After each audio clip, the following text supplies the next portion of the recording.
Today we've got a special guest on the show, someone who's been behind the scenes this summer making a real impact at Baltoro. Meet Landon Hill, our 2025 summer intern and prompt engineer. Landon's currently heading into his sophomore year at Indiana University, working on his computer science degree. The way he joined our team is actually the power of social networks. He had posted, he was looking for an internship. His dad had reposted it, who I'm friends with. Next thing you know, Landon's working for us over the summer. Landon's been instrumental in building our prompt library, helping us get deeper into platforms like N8 and Make.com and testing out different LLM models. Let's figure out which ones are best at different types of tasks or jobs. He's been a big part of helping us level up our AI capabilities. And the best part, he's not going anywhere. He's sticking around, giving us some of his time while he's at school, helping us continue on with our AI work. So Landon, welcome to the show. Thanks for having me. All right, so tell us a little bit about yourself. Talk about school, what you're studying, and what got you interested into computer science and AI. I'm a rising sophomore at IU, currently studying computer science, and I'm looking at minoring possibly in data science or informatics. I like to do a lot of things technological, and I see that as very interesting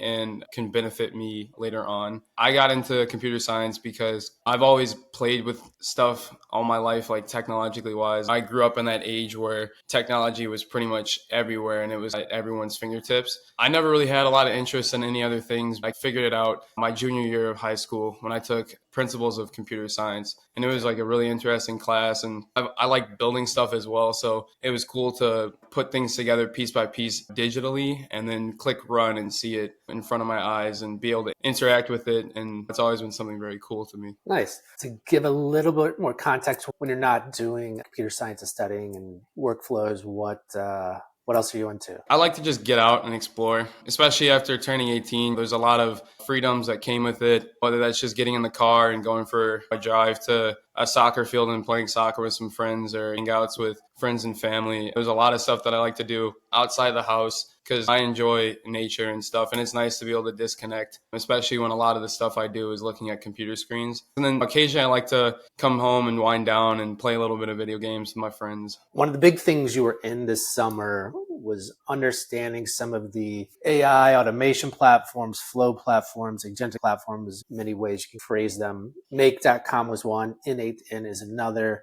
Talk the listener through what those platforms are kind of at a high level so they can understand what they are. So Make.com and N8N are two of the many automation platforms. It's all software, and it aids in creating workflows or agents or anything that you would possibly need to handle repetitive tasks. It's a lot of low code to no code stuff. You're identifying problems within your company or other companies, and you're able to handle that by creating these workflows or things that are individual connections that overall make a giant like map where it moves data from place to place, and it handles a lot of the day-to-day stuff that people don't necessarily want to be sitting around doing for hours. So you can just click run and let it do its thing in the background. How difficult was it to leverage these platforms, get up to speed? With Make.com, it was honestly the easiest one. It's user-friendly, like the UI and all that is very easy to read, and the nodes are very easy to set up. So that was the one that I started with. I made simple bots that would contact a AI LLM and create a document for me or move stuff around in a spreadsheet, creating some really cool workflows and automations. But ultimately, the most powerful one and the one that gave me a feeling of I'm creating something like truly big, like an app or something like that, was N8N. And there's a lot that goes into creating an N8N workflow. There's a lot of connections and authentications and stuff like that you have to figure out, which that's the part that makes it a higher level platform. But N8N ultimately is, in my eyes, the most powerful one. Yeah, that's a great rundown. I think to give a little context to those that don't know those platforms, you can connect your email, your calendar, you can connect it to databases, you can connect to LinkedIn and social networks, you can connect it to almost any AI model out there. You can automate it to be triggered through Telegram or WhatsApp, or it can be automated to run every Tuesday at 6 a.m., or you can manually push the button to have it run. All of that allows you to have work happen in the background that either is assisting or finding things for you, recapping emails, or giving you drafts of something, help process data, merge it with other data, find trends. I know in Aiden specifically, they have a library of prompts to start from. Talk us through that and how it helped you learn and speed up your uptake on the platform. I found a lot of really cool libraries and reservoirs of other people's creations that they've posted that are generally used, where you just hook up a couple things and click run and the workflow is now yours and it operates how you want it to operate. They've been really helpful in showing me things and being able to see what other people have been able to make and giving me more ideas and helping me figure out how things should work sequentially. It's very logic based. You want something to go from point A to point B, and you want a lot of things to happen between those 2 points. It's also figuring out how exactly it happens, how it should go, and how it will ultimately get you to where you need to be. That was like the hardest part overall, is getting it to operate correctly with loops and if statements, stuff that's found in regular code. Yeah, there's a lot of great ones. We'll get into some of those, but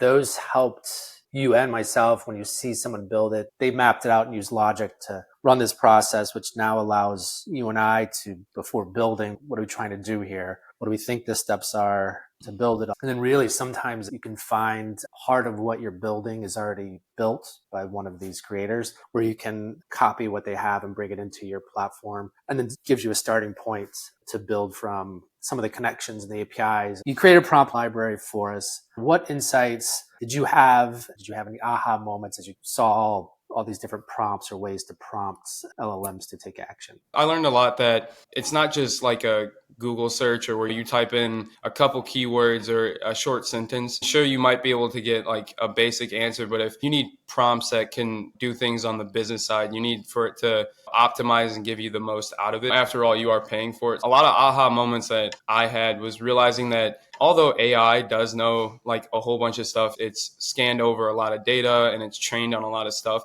It only really can access it based on how much you ask of it. It can't read our minds or figure out exactly. If we needed help with a business plan or a marketing plan, it's not just, I have this company, give me a market plan for it. There's a lot of things that just if you were asking a professional, they have a lot of questions and they need a lot of stuff from you as well. So it's just really important to also give AI that type of stuff. And it's also important to tell AI to use all of its tools and to not rush through the process and to take its time. Giving someone a long list of instructions, even with us reading it, we might forget certain parts, and AI surprisingly does the exact same thing. And they do things like hallucinate, act out of line if they do a lot of repetitive tasks. It's important to make sure that you tweak the prompt and get it down to the exact point that you need for it to give you what you want and for it to not hallucinate. And hallucinating was one of the main things that me and you had a issue with one of the prompts. It kept saying that this was what it found, and we'd go to the document and it was nowhere in there. There was a lot of fight back, or it wouldn't necessarily listen. It felt very childlike, and it was one of those like aha moments of, wow, like this isn't just some rigid platform. Like it's got a little bit of a sentient type of characteristic to it, which was really cool. I think context is a big one that I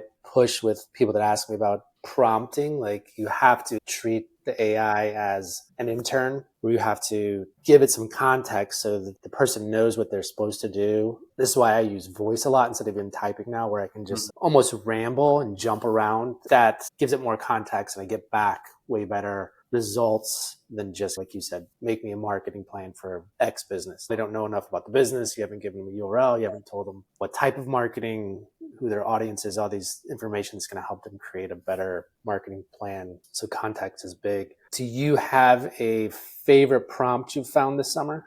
I found a lot of really cool ones. I found one in particular that helps a lot with figuring out the logic or the breakdown of the workflows that I will be creating. It's a very long prompt, but there's a lot of parts where you just plug in information. So it's not that I have to write the entire thing. It's like a copy and paste, and then there's specific fields that I have to fill in based on what I need out of it. That was the coolest one, I'd say, in my eyes, because it was very beneficial to me and it helped a lot with what I'm doing with workflows and stuff like that. Awesome. Let's get Landon's top AI influencers or people or websites or accounts that you're following that give you ahead of the game on the AI side? A lot of the stuff that I've seen and that's been very helpful to me was through Chase AI. He's a smaller creator, but he makes a lot of really helpful stuff with understanding LLMs or understanding even workflow stuff. He has a program where he teaches people about stuff and creating workflows or how to use specific nodes and showing how powerful those things can be based on snapping other connections to it and clicking run. Also, I've been listening to podcasts that feature a lot of AI guys like Sam Altman, the leader of OpenAI. It's really interesting to hear what he has been experiencing from his side, creating the LLM, him talking about what he's going to expect from AI in the next couple of years. It's given me some things to think of. Also, I've been watching videos that kind of go into just basically how LLMs work, like the mathematical side. That's always been interesting to me of understanding how it works and why it works that way. One of the creators is, I think it's 3Blue 1Brown. I think that's his name. He's more of a mathematical dude. He's got a lot of cool videos on how AI works and how LLMs were trained. That gives you just more perspective on how LLMs work and how AI works. You play with a lot of models. What do we see with that switch from 2.0 Gemini to 2.5? Yeah, 2.0 was really good at what it was doing originally, the reasoning part of performing the task, but 2.5 is just a completely better version. It was able to properly read the receipt and pull the information off of it. Before, we had issues where it would skip over or it would hallucinate almost and return an incorrect answer. 2.5, it's just a bigger brain. It can think longer. It's a lot more confident in its answer. Switching from 2.0 to 2.5, there was a stark difference between how it worked. Understanding what models are good at is crucial, especially with these platforms, because you can plug any model in open source to paid into these models. One of the things I learned as we were going through this was to ask, hey, I'm looking to do X, which is the best LLM model for this. And it'll spit back and give you options. All right, so we run a fair amount of scenarios, and you can see 70 million tokens. We almost reached in one day, and now we're down in the 10 millions or so, up and down usage-wise. And we use some other models too outside of Gemini. This is the request count per day for the last 90 days. So millions of input tokens per day. Now, this is what shocked me. It feels like a lot of use, millions and millions of tokens. If we go into the billing for the last 90 days, we only spent $273. For context, it's got to be at least 5 to 10 different scenarios running on a weekly basis, running through hundreds of thousands of different types of data points. The outputs are saving us tons of time, and it's under $300 to have this run over 90 days, which is pretty insane once you start to dive into what it's getting you and what it's costing you. What was your initial thought as you started to see kind of the back end of API usage and cost, and you knew what it was doing? How does that shift your thinking about the cost of what it is, but the value it's actually giving you? For me, it was really eye-opening to see how important it is to optimize prompts. Like, that's where the prompt engineering really went into it, because although the cost is still a lot lower than most people would think, it's still really important to, when it runs the prompt, there's no room for potential waste. That's the part where optimization is really important to make sure that the money that you're putting in, you're getting what you truly deserve out of it. Learning about also how LLMs work based on pricing and stuff like that. The token usage, we saw 70 million tokens. I think they mainly charge 1/100th of a cent per millions of tokens. It was really just eye-opening to see how important optimization is, creating prompts and stuff like that so that you truly get the most out of the LLM or the platform that you're using. That's a perfect way to move into Dibs tracker that you helped us set up, which there was some multi-model use for cost savings. What kind of business problem does it solve? We approached it because a company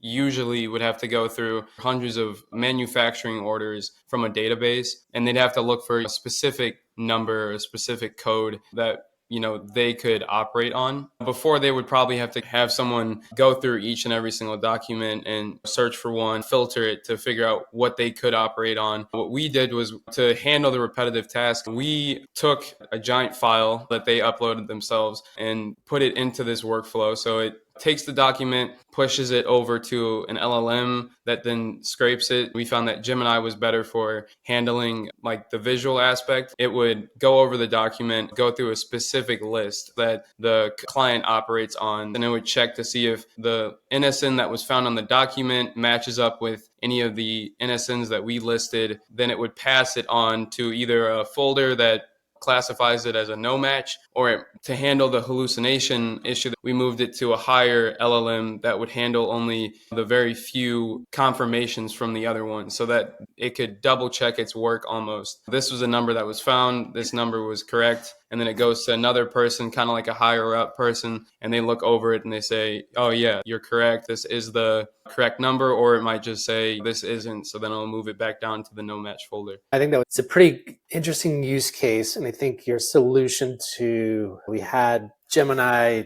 2.0 running on it, which is the cheaper one. The solution was like, well, let's run 2.5, which is more expensive, just double checking the work. And that has cleared up a lot of the hallucinations that we got with just using one model. But we've also kept our cost in control versus just running it all through 2.5, because we know a lot of it, there isn't a match. The lower model, it wasn't finding false negatives. It was just more false positives. Let's jump into my favorite new flow you have working, which is the whale tracker. Walk us through the use case. What is for? What does it help a person do? This one was, and it's still a work in progress right now, but the use case for this one was companies or people might have a lead, or they might have someone that they potentially could see themselves working with, or a potential client. Instead of them having to dedicate maybe one person to keeping track of these people, or them having to occasionally check to see and the opportunity might be missed, they reached out and said, we're actually looking for this, or we're open to working with this and stuff. And there's a chance that someone might have missed that notification or missed their opportunity to work with their dream client. This one, it goes through a list of LinkedIn's or like social media accounts, and it scrapes down all their public data. We look for specific things like certain posts, or we look for comments, specific fields in their profile, their position, or anything that might be helpful for another person to be able to act upon and reach out. It takes in a list of people, scrapes down their information, then inputs it into a database, and then it'll run again at a different time, and it will check to see if there's any specific changes. It's kind of a lead tracker. It helps people keep track of any leads or anything that they might have, or people that they might want to work with. Yeah, I think it has a lot of power in it, of knowing. A lot of people do this naturally, especially salespeople or biz dev people, where Landon runs a company and we want to start to work with him. I'll get an alert for that, which is great.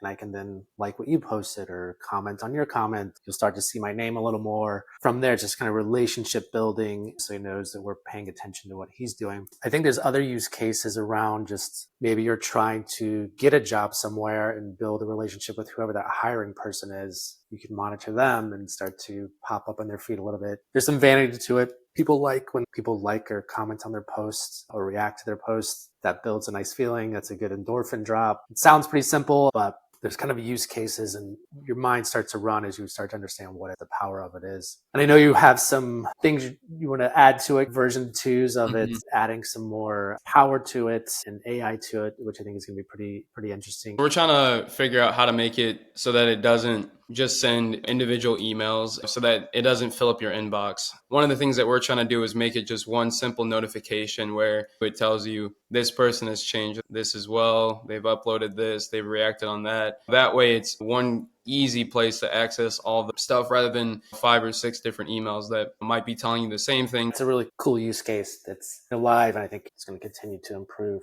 You're a college student, sophomore. What are your networking tips or networking tricks that you've learned to help you advance, whether career or just socially, of networking? Yeah, one of the main things that I've learned is to just go with the flow. And if you have something that you want to do, or there's an industry that you want to work in, just really dedicate a lot of time towards figuring out what goes into that, what other people have found success. And that really got me out of my shell originally, because I wanted an internship, but there was also a part of me that was doubting. At one point, I just said, what's the point? Why worry so much about what possibly could happen. Why don't I just go and see? But when it comes to truly networking or getting in touch with someone, I think it's really important to make the best use of your time and the time of the person that you're working with. These people that you're trying to network with are human too. And getting good with small talk has been probably the most important thing. Going to all these camps and all these job fairs and stuff like that, you only get 2 minutes with these people to talk to them and show them who you are and how you could be a good fit for people. When I started to see a lot of good things out of the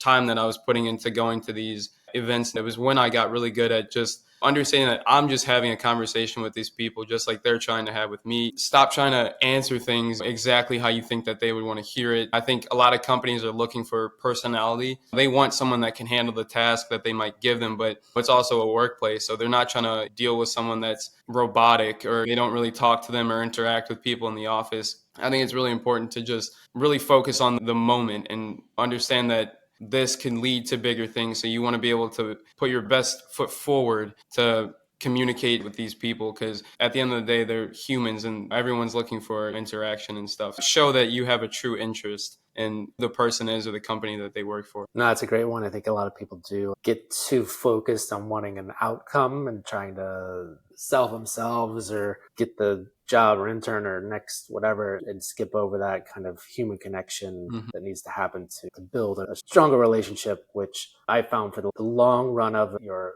career in life, the more of those bonds you have and connections, real connections, circle back at random times in your life when you don't remember you met someone 5 years ago, but they pop back up and there's opportunity for you, whether it's business or personal, because you had a real connection instead of trying to force a robotic connection. So this summer, you've done some awesome stuff. What's the biggest thing you've learned working with AI and the automations and kind of real business setting versus the ivory tower of school? Going into an industry that I have interest in, I've learned that there's a lot of really cool things coming out of AI. Although a lot of people are running around, the building's on fire, like what's coming to happen next. A lot of people are making predictions. I think it's just really important and really cool to see how this kind of stuff has been a repeating process. Like when Google came out or a search engine came out, a lot of teachers freaked out and were saying, what's the point in reading a textbook if you could just go on Google and search it up? A lot of people feel threatened by what's going on, but I think that if people start to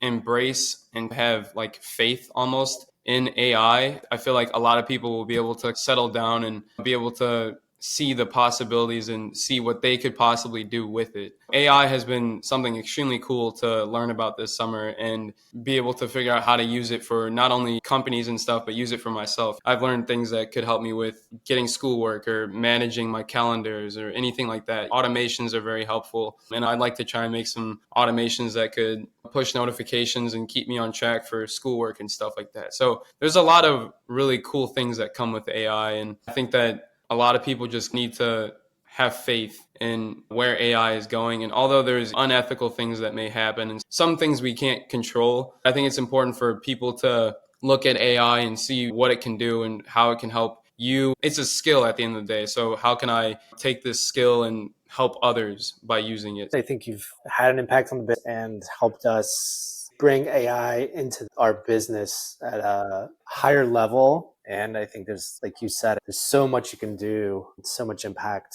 It's very exciting. What kind of trends or news or talking points are you hearing a lot that you think people should know about or understand? So I think that one of the main things that a lot of people are talking about is the energy consumption of AI, the water usage, or data centers and stuff like that. But there's a lot of cool stuff that I learned that I think it was if you had it read over 100 emails, you're still using less water than it would be to actually make a hamburger at McDonald's. A lot of people look at the numbers and immediately put their emotion towards it, and they don't really do the step back and look into what else might be consuming water. So I think it's really important to know that although AI does use water and stuff like that, it doesn't necessarily cause all these droughts to happen. There's a lot of other stuff that have been going on forever that take up far more water than AI has been. And then with the data usage and data centers and energy usage, I think with all the conversations of a lot of people complaining about how much energy it's taking up, I think people need to start to push for cleaner and reliable energy sources instead of complaining about just the energy that it's consuming right now. No, that is a big discussion out there, the energy usage of AI and the chips and the data centers. Well, awesome. Thanks for coming on the show today. Really appreciate your time this summer and excited for what's coming next. And thanks for having me.